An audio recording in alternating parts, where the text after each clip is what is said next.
Morning everyone.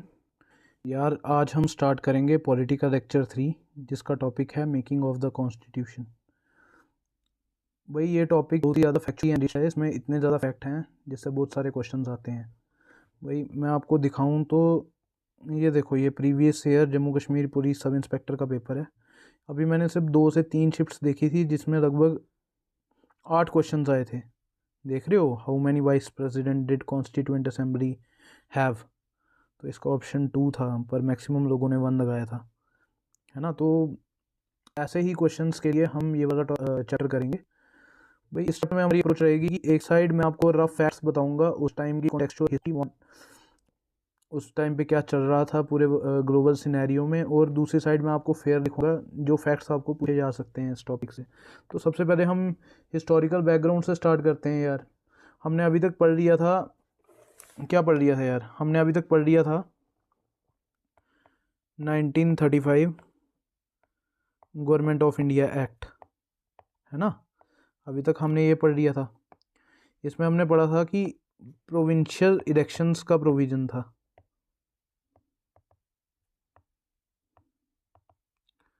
तो क्या होता है, तो लिखो मेरे साथ यार कि इन 1937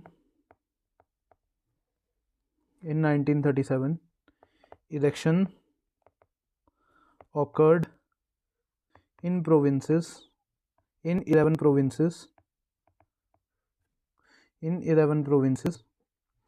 तो जिनके मतलब क्या हुआ कि इन majority of the provinces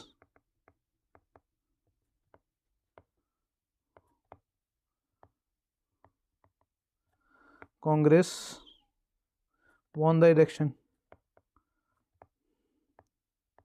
However, in some provinces Muslim League and United Party formed the government.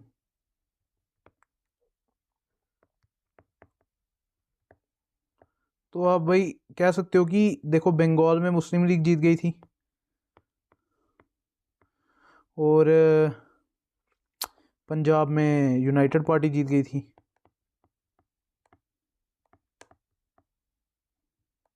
है ना। बाकी की जो मतलब 9 प्रोविंसेस थी, यूपी, एमपी, बॉम्बे, इन सब में कौन सी जीती थी? कांग्रेस जीती थी, ठीक है ना। तो आप यहाँ पे कुछ इंपॉर्टेंट फर्स्ट सीएम्स के नाम लिख सकते हो, chief minister of the provinces. जैसे कि first chief minister of Madras कौन थे? वो थे सी राजा Gopalachari.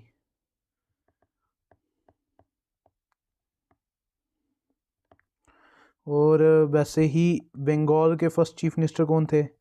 He was from Muslim league, जिनका नाम था AK फजल हक। वैसे ही बॉम्बे के थे, बॉम्बे के कौन थे? BG खेर थे। तो ऐसे ही आपको सारी की सारी 11 प्रोविंसेस के नाम याद रखने की ज़रूरत नहीं है, ये सब हम मॉडर्न इंडिया में पढ़ेंगे। पर यहाँ पे ये लिखवा रहा हूँ मैं आपको बस एक कॉन्टेक्चुअल अंडरस्टैंडिंग के लिए। अब 1937 में क्या हुआ? अब रफ पार्ट स्टार्ट है भाई, मैं आपको उस टाइम का कंटेम्प्रेरी हिस्ट्री बताता हूँ। जैसे कि 1937 में कांग्रेस मिनिस्ट्रीज़ बनी, बड़ी सारी अलग अलग चीफ मिनिस्टर्स बने, अलग अलग मिनिस्ट्रीज़ बनी अलग अलग प्रोविंसेस में, है ना। तो इसको आप लिख सकते हो कांग्रेस मिनिस्ट्रीज़। तो क्या होता है, अब 1937 से 1939 तक उन्होंने बड़े सारे काम किए, पॉलिटिकल प्रिजनर्स को हटाया भाई, एजुकेशन के फील्ड में काम किया, अलग अलग फील्ड्स में काम किया, जो कि उनको करना भी चाहिए था। पर 1939 में क्या होता है, 1939 में क्या होता है कि वर्ल्ड वॉर 2 स्टार्ट होता है। कहाँ पे? यूरोप में। यूरोप में अडोल्फ हिटलर, जो कि जर्मन चांसलर थे, वो भाई इम्पीरियलिस्टिक पॉलिसीज़ लेके आ जाते हैं अपनी, और वो कहते हैं कि हम जो ट्रीटी ऑफ वर्सलीज, जो वर्ल्ड वॉर 1 के बाद, याद रखने की जरूरत नहीं है, मॉडर्न हिस्ट्री में पढ़ेंगे, जो वर्ल्ड वॉर 1 के बाद साइन हुई थी, उन्होंने कहा था ये ह्यूमिलिएशन है जर्मनी के ऊपर, और हम इसका बदला कैसे लेंगे? By expansionism, by imperialism. तो उन्होंने अटैक कर दिया भाई, उन्होंने अटैक कर दिया किन के ऊपर? जैसे कंट्रीज़ थी, ऑस्ट्रिया के ऊपर अटैक कर दिया, पोलैंड के ऊपर अटैक कर दिया भाई, फ्रांस के ऊपर अटैक कर दिया। तो जब ये अटैक हुआ तो भाई ब्रिटिश संकट में आ गए कि ये क्या हुआ, तो ब्रिटिशर्स ने एक यूनिलेटरल डिसीजन दिया। यूनिलेटरल डिसीजन क्या दिया कि जो ब्रिटिश इंडियन फोर्सेस हैं, यानी कि जो इंडियन आर्मी, जो ऑफिशियल गवर्नमेंट ऑफ इंडिया की आर्मी थी जिसमें इंडियन सर्व करते थे, भारतीय लोग सर्व करते थे आज़ादी से पहले, उसको डिप्लॉय कर दिया भाई बिना कांग्रेस की कंसेंट लिए। कहाँ पे? वर्ल्ड वॉर 2 में। उनको कहाँ पे भेज दिया? वर्ल्ड वॉर 2 में। तो अब आप लिखो, एक मिनट रुको यार, मेरे को बनाने दो।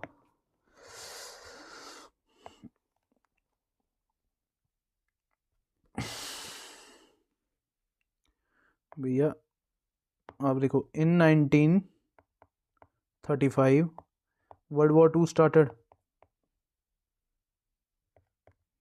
ठीक है, government of India started using British Indian army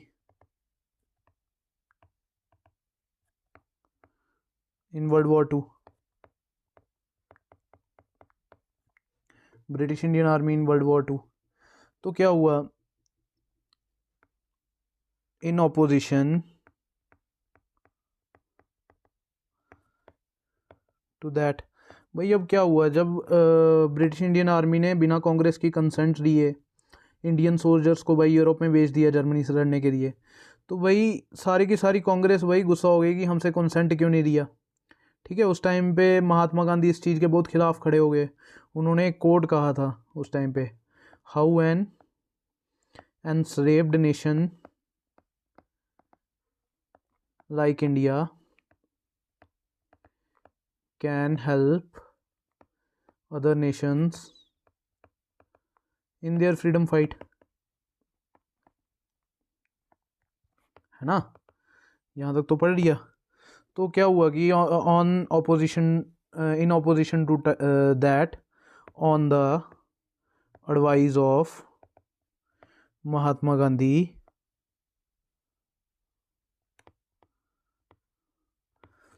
Congress ministries resign.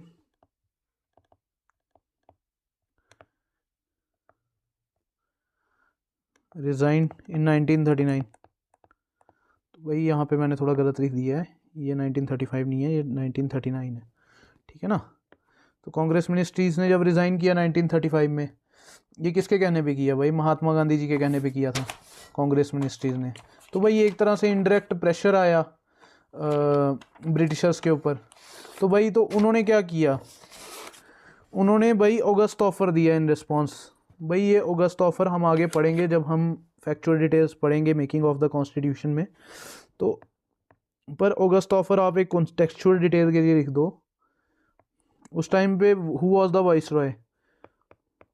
Lord Linlithgow. Lord Linlithgow was the viceroy। अब Britishers offered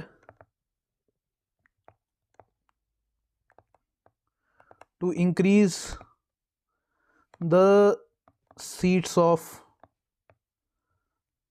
Indians into governor generals, मतलब प्रोविंशियल गवर्नर जनरल्स थे ना उस टाइम पे, और सेंटर में तो वाइस रॉय था। अब 1937 इलेक्शन में सेंट्रल गवर्नमेंट तो बनी नहीं थी, फेडरल गवर्नमेंट तो बनी नहीं थी, प्रोविंशियल गवर्नमेंट बनी थी। उन्होंने कहा कि हम सीट्स इंक्रीज़ कर देंगे इंडियंस की गवर्नर जनरल की एग्जीक्यूटिव काउंसिल में, इवन वाइस रॉयज एग्जीक्यूटिव काउंसिल। और फर्स्ट टाइम भाई इसमें इन्होंने कॉन्स्टिट्यूएंट असेंबली की डिमांड को एक्सेप्ट किया।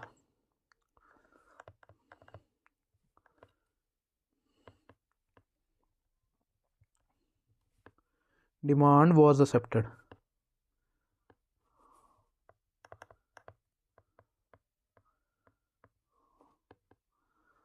अब यहाँ तक तो हुआ, पर अभी भी भाई कांग्रेस जो थी वो सेटिस्फाइड नहीं थी। कांग्रेस चाहती थी पूर्ण स्वराज। पूर्ण स्वराज वो 1929 से लाहौर सेशन से कांग्रेस की ऑफिशियल पोजीशन थी कि हमें पूरी की पूरी आज़ादी चाहिए। ठीक है ना। तो जब ये हुआ तो हुआ क्या भाई? अगस्त ऑफर हुआ तो भाई कांग्रेस डिसअपॉइंट हुई। इन्होंने कहा कि नहीं, हम प्रोटेस्ट करेंगे इसके खिलाफ। प्रोटेस्ट करेंगे तो इन्होंने एक प्रोटेस्ट का यूनिक तरीका निकाला। यूनिक तरीका क्या था? वो था इंडिविजुअल्स। क्या था यूनिक तरीका? यूनिक तरीका था, एक मिनट रुकना यार। यूनिक तरीका था इंडिविजुअल सत्याग्रह।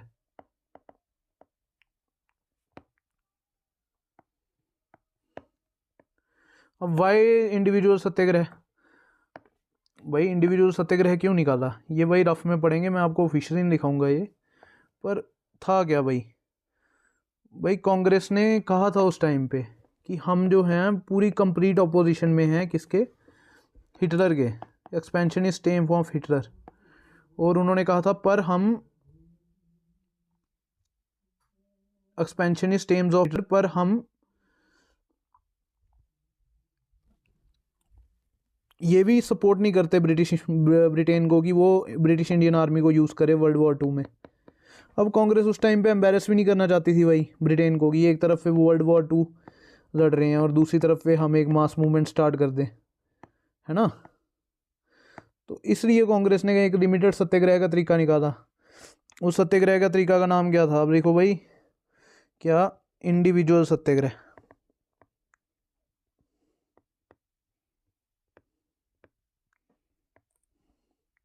भाई देखो, इन ऑपोजिशन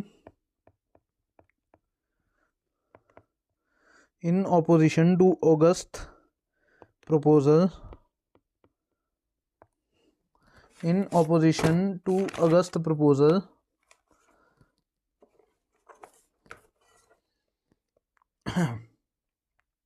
भाई डेट आप लिख सकते हो अगस्त प्रपोजल की, भाई क्या था, 8 अगस्त 1940। भाई ये कॉन्ट्ररी डेट्स बड़ी इंपॉर्टेंट है यार, इसी के दिन 1942 को क्विट इंडिया मूवमेंट भी स्टार्ट हुई थी, अगस्त रेवोल्यूशन कहते हैं जिसे वो, है ना।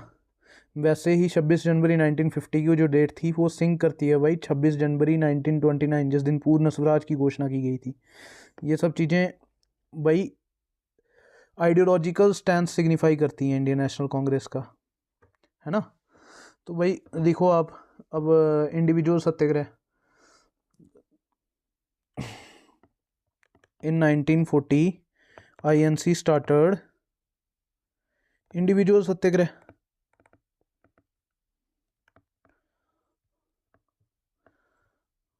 Why was the first individual सत्याग्रही,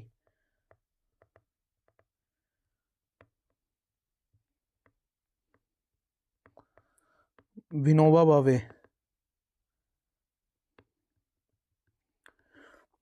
ठीक है, अब इन्होंने एक स्लोगन भी दिया था विनोबा भावे ने, अगर कहीं आ गया तो दिल्ली चलो का स्लोगन किसने दिया था, वो दिया था विनोबा भावे ने। सेकंड इंडिविजुअल सत्याग्रह कौन था भाई, JL नेहरू थे। भाई अब इसके बाद क्या हुआ, to suppress this British government arrested 23,000 individual सत्याग्रहीस।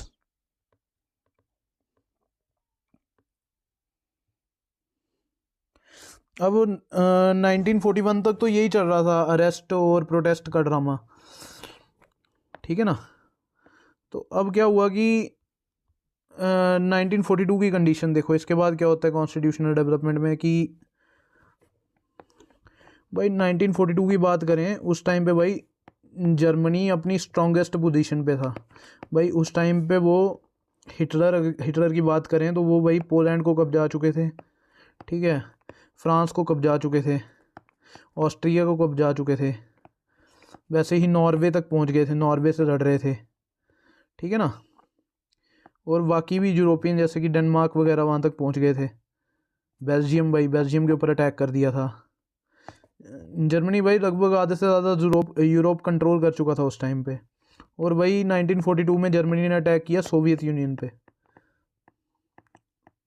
ऐसा कंसीडर किया जाता है कि ऐसे जर्मनी जीत भी जाता अगर वो सोवियत यूनियन पे अटैक नहीं करते, क्योंकि सोवियत इससे पहले न्यूट्रल था वर्ल्ड वॉर 2 में, है ना, वेट एंड वॉच कर रहा था, वो देख रहा था। तो जैसे ही सोवियत पे अटैक किया तो सोवियत ने फुल फोर्स से जर्मनी के ऊपर अटैक किया, उसके बाद हारी थी जर्मनी वर्ल्ड वॉर 2 में। वही एक कहानी और है मॉडर्न इंडिया में, मैं आपको पढ़ाऊँगा कि नेताजी सुभाष चंद्र बोस जो थे वो 1938 हरिपुर कांग्रेस सेशन जिसमें भाई उनके और महात्मा गांधी के बीच वही फ्यूम हुआ था, उन दोनों के बीच लड़ाई हुई थी, आइडियोलॉजिकल लड़ाई हुई थी, उन्होंने कांग्रेस छोड़ दी थी। उसके बाद उन्होंने भाई एक अलग पाथ चुना था, और वो वो कहाँ गए थे सबसे पहले? Soviet union. क्यों गए थे भाई? वो कम्युनिस्ट आइडियोलॉजी से बहुत ज़्यादा अफेक्टेड थे, और वो चाहते थे कि वो मास स्ट्रगल से फ्रीडम लाएंगे इंडिया में, और वही सीखने वो सोवियत गए थे। पर क्या हुआ कि जैसे ही जर्मनी ने सोवियत पे 1942 में अटैक किया भाई, तो भाई सोवियत को फोर्सफुली भाई ब्रिटेन के साथ खड़ा होना पड़ा, क्योंकि कॉमन एनिमी था दोनों का, जर्मनी। तो इसलिए उनको इसलिए सुभाष चंद्र बोस जो थे वो सोवियत से वहाँ चले गए थे। कहाँ चले गए थे? जापान चले गए थे। तो 1942 में सिर्फ जर्मनी की पावर हाइट पे नहीं थी भाई, जापान जो था भाई 1942 में जापान ने भी तो भाई पर्ल हार्बर अटैक किया था यूएस पे भाई वर्ल्ड वॉर 2 में आ गया था। और जापान भाई चाइना, फिलीपींस और ये सब जीतते हुए भाई बर्मा पहुंच चुका था। बर्मा, अंडमान उनके कब्जे में था। तो मतलब समझ लो कि Japan is on the door steps of India. तो क्या होता है, अब ब्रिटिश भाई बहुत प्रेशर फील कर रहे थे, और भाई इस टाइम पे इनको एक वो भी चाहिए था, इंडियंस की फुल कॉर्पोरेशन चाहिए थी। तो इसलिए उन्होंने क्या भेजा भाई? क्रिप्स मिशन भेजा। देखो अब भाई, उस टाइम पे कौन थे British prime minister? Winston Churchill.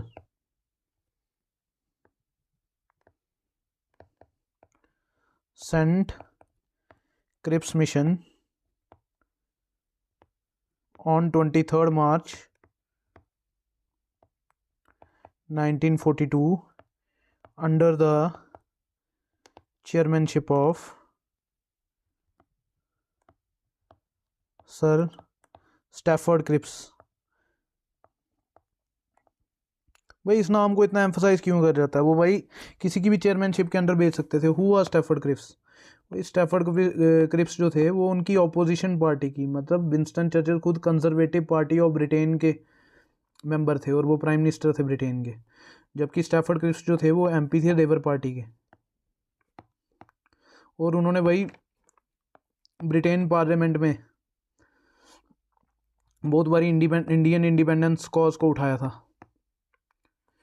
और कॉन्स्टिट्यूएंट असेंबली के क्वेश्चन को उठाया था। तो एक तरह से भाई इंडियन जो लीडर्स थे उनको भरोसा भी था, सर स्टैफर्ड क्रिप्स थे। तो इसी भरोसे को बरकरार रखते हुए भाई विंस्टन चर्चिल ने इनकी चेयरमैनशिप में क्रिप्स मिशन भेजा था। तो अब लिखो भाई, आपको तो फैक्चुअली पढ़ना है जो पढ़ना है। तो लिखो, क्रिप्स मेट, पहला पॉइंट लिख दो इधर, क्रिप्स मेट जे.एल. नेहरू एंड मौलाना आज़ाद। किस किस को मिला था स्टैफर्ड क्रिप्स? मौलाना आज़ाद और जे.एल. नेहरू को। ठीक है ना? they gave the offer that India should stand with Britain in World War II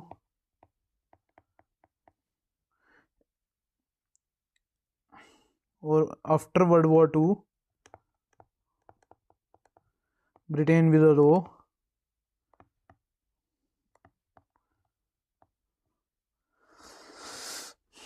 the Constituent Assembly of India। उन्होंने ये भी लिखा था कि provinces who didn't accept the constitution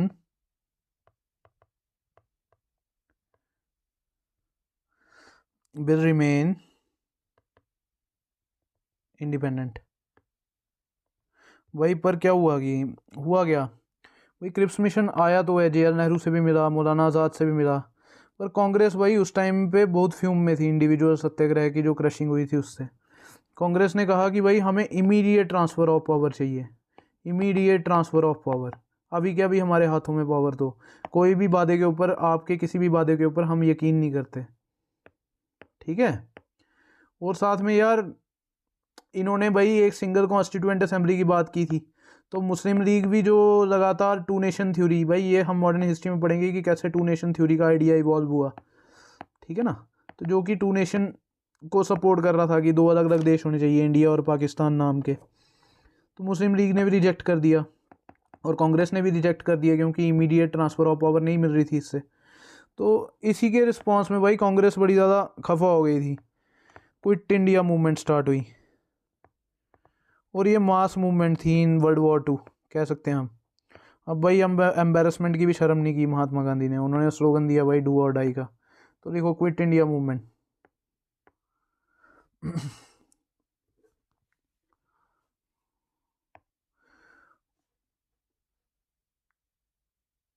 अब देखो, no one agrees on the proposal of Cripps mission. भाई एक चीज़ आप लिख सकते हो कि क्रिप्स मिशन को ना महात्मा गांधी ने पोस्ट डेटेड चेक कहा था। Post dated cheque, post dated cheque किसने कहा था? MG गांधी ने, ठीक है ना, ये याद रखना है। और एक चीज़ और याद रखनी है यार, post dated cheque upon chasing bank.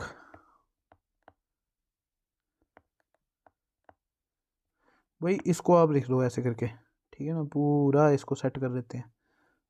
ये post dated cheque Gandhi ji ने कहा था, और post dated cheque upon chasing bank ये कहा था JL नेहरू ने,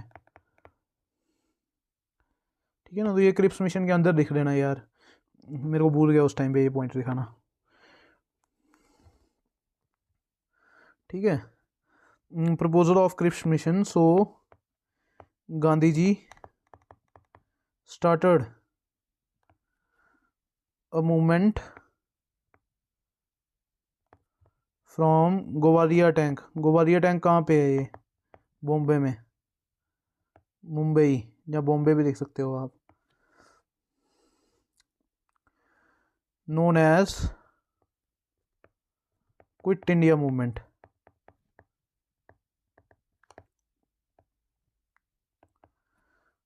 उन्होंने कहा Britishers, so that Britishers will leave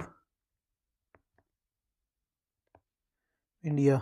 और उन्होंने भाई नारा दिया उस टाइम पे, क्या? अंग्रेजों भारत छोड़ो। और एक और नारा दिया भाई, डू और डाई का नारा भी इसी में था, करो या मरो का, ठीक है ना। भाई इस टाइम पे महात्मा गांधी भी अपने आइडियाज़ जो कि थे कि नॉन वायलेंस, सत्याग्रह, फास्टिंग, इनसे खफा आ चुके थे कि कोई रिजल्ट तो आ ही नहीं रहा। उन्होंने कहा कि भाई अब ये ब्रिटिश गवर्नमेंट ही है। उन्होंने भाई बिपिन चंद्र में लिखा है, उन्होंने लिखा है मतलब जो कि बिपिन चंद्र ने अपनी बुक में लिखा है, महात्मा गांधी की वर्डिंग है उस टाइम पे कि भाई ये एट्रोसिटीज़ हैं ब्रिटिश गवर्नमेंट की जो हमें फोर्स कर रही हैं वायलेंस करने के लिए, ठीक है ना। तो डू और डाई तक तो हमने कर दिया। अब हम लिख सकते हैं the movement is popularly known as August revolution. भाई इसको हम डिटेल्ड में पढ़ेंगे मॉडर्न इंडिया में यार, ठीक है। अब हुआ क्या, इस मूवमेंट को भाई ब्रिटेन ने बड़ी हैवीली क्रश किया था। भाई हम मॉडर्न इंडिया में पढ़ेंगे, अभी हम यहाँ पे पढ़ नहीं सकते, पर मैं आपको रफ में बता देता हूँ, वेरी हैवीली क्रश्ड। भाई 9 अगस्त 1942 की मॉर्निंग को पूरी की पूरी कांग्रेस लीडरशिप को अरेस्ट कर लिया गया था। भाई सारे के सारे कम्युनिकेशन लाइंस, टेलीग्राफ वगैरह, इनके लिए भाई सब बंद कर दिया गया था, है ना। और भाई आज के टाइम पे हम करते हैं ना CRPC 144 या IPC 144, क्या कहते हैं उसे यार, कर्फ्यू कहते हैं। कर्फ्यू लगा दिया गया था, कहीं 5 लोग नहीं मिल सकते। तो इस टाइम पे भाई अंडरग्राउंड मूवमेंट स्टार्ट हुई। आप पढ़ोगे भाई इस टाइम पे कितने बड़े बड़े स्वतंत्रता सेनानी रहे हैं। आपने नाम सुना होगा भाई, एक फीमेल फ्रीडम फाइटर थी, कनकलता बरुआ। ये मॉडर्न इंडिया में पढ़ेंगे, role of female revolutionaries, revolutionaries नहीं कहेंगे, role of female freedom fighters.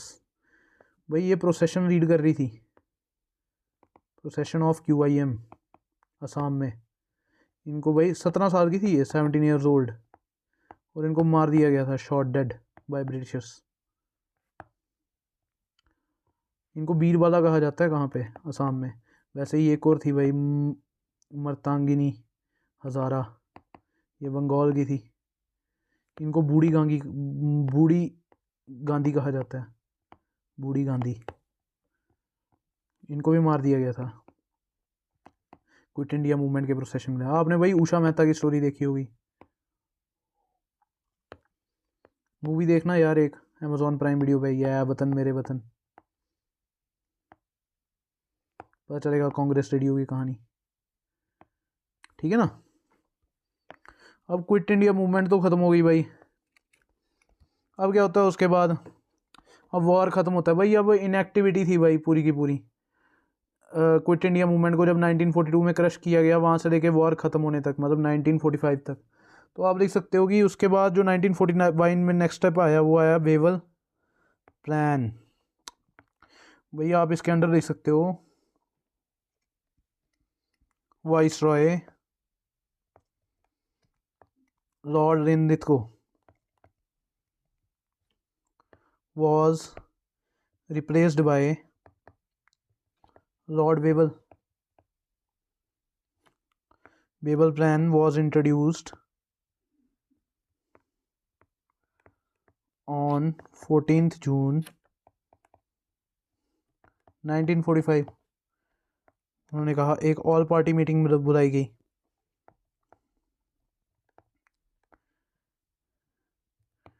Eight Shimla, ये सब फैक्ट्स हैं यार। शिमला कॉन्फ्रेंस ये वेवल प्लान के अंदर आता है। अगर पॉलिटी के अंदर पूछ रही है तो आपको याद रखना है। शिमला कॉन्फ्रेंस भी कहा जाता है इसे, ठीक है ना।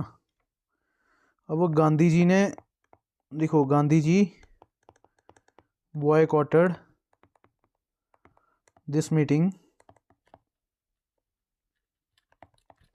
Because Muslim League was demanding Pakistan and J.L. Nehru was in support of it।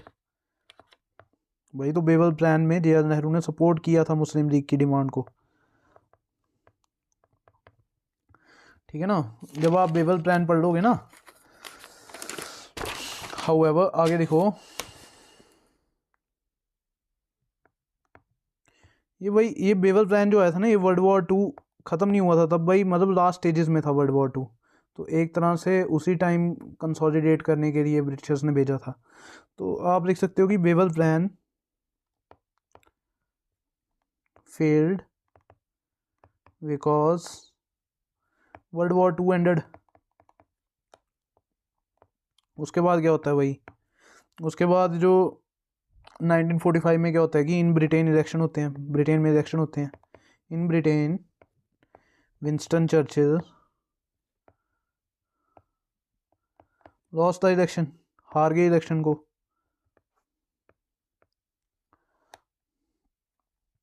And next prime minister Clement Attlee. कौन? Clement Attlee took the charge.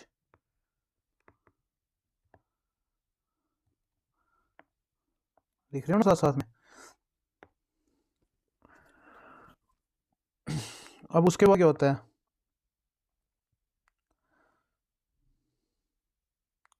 उन्होंने कहा इन ब्रिटेन एटली प्रपोज्ड, एटली ने 1946 में प्रपोज किया था the act of independence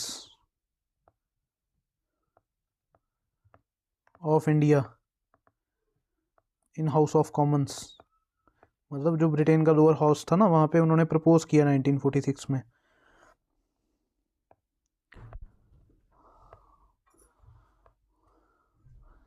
house of Commons and cabinet mission was Saint.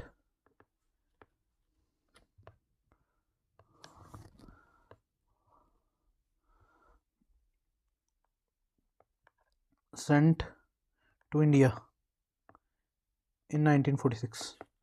तो 1946 में ये हुआ भाई। अब हम आगे पढ़ेंगे यार कैबिनेट मिशन प्लान के। अब कैबिनेट मिशन प्लान में 3 मेंबर्स थे। कैबिनेट मिशन क्यों कहा जाता है ऐसे? क्योंकि इसमें 3 कैबिनेट के मेंबर्स को भेजा गया था as a head of the cabinet mission plan. तो ये 3 लोग कौन थे भाई? लॉर्ड पैथिक लॉरेंस, ये कौन था भाई? ये मिनिस्टर ऑफ इंडियन अफेयर्स या secretary of state of India कह सकते हैं। ये भी पार्लियामेंट का मेंबर था। दूसरा हमारा था सर स्टैफर्ड क्रिप्स, ये तो थे जो पहले भी आए थे, क्रिप्स मिशन लिखे। He was the trade minister of that time, part of the British cabinet. Trade minister in British cabinet कह सकते हैं आप। अब तीसरा नाम है A V Alexander. He was the naval minister या navy minister of British cabinet. तो इसलिए इसको कैबिनेट मिशन कहते हैं, ठीक है ना। तो अब नेक्स्ट लेक्चर में हम पढ़ेंगे यार, 1 मिनट अभी पढ़ लेते हैं यार, थोड़ा सा टाइम है। इधर आप लिखो कैबिनेट मिशन प्लान। इधर क्या लिखोगे कैबिनेट मिशन प्लान में? उन्होंने कहा India is a union which include both British Indian territories and princely states. इसमें भाई demand of Muslim league of separate Pakistan was rejected, ठीक है ना। उन्होंने कहा एक कॉन्स्टिट्यूएंट असेंबली जो कि इलेक्टेड होगी विल बी एस्टेब्लिश्ड। इनका इलेक्शन कैसे होगा यार? By proportional representation. Next lecture में मैं आपको बताऊंगा फ़र्क प्रोपोर्शनल रिप्रेजेंटेशन में और यूनिवर्सल अडल्ट फ्रेंचाइज में क्या होता है, ठीक है ना। तो कैबिनेट मिशन प्लान तक तो आपने पढ़ लिया। अब नेक्स्ट लेक्चर में हम बाकी पढ़ते हैं कैबिनेट मिशन प्लान के बाकी फीचर्स।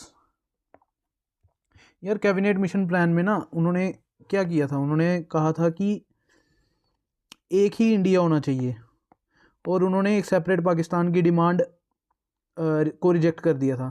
पर हुआ क्या कि उन्होंने कहा कि हम स्ट्रॉन्ग फेडरेशन बनाएंगे, मतलब प्रोविंशियल लेवल पे ज़्यादा पावर देंगे और वीक सेंटर बनाएंगे, मतलब सेंट्रल लेवल पे कम पावर होगी। इस तरह से हम अकोमोडेट करेंगे भैया मुस्लिम लीग की डिमांड को। पर इसको रिजेक्ट कर दिया था भाई मुस्लिम लीग ने। इसमें एक और चीज़ आई थी, वो थी एस्टेब्लिशमेंट ऑफ इंटरिम गवर्नमेंट, जो कि जुलाई 1946 में एस्टेब्लिश हुई थी। और ये क्यों थी? For the smooth transition,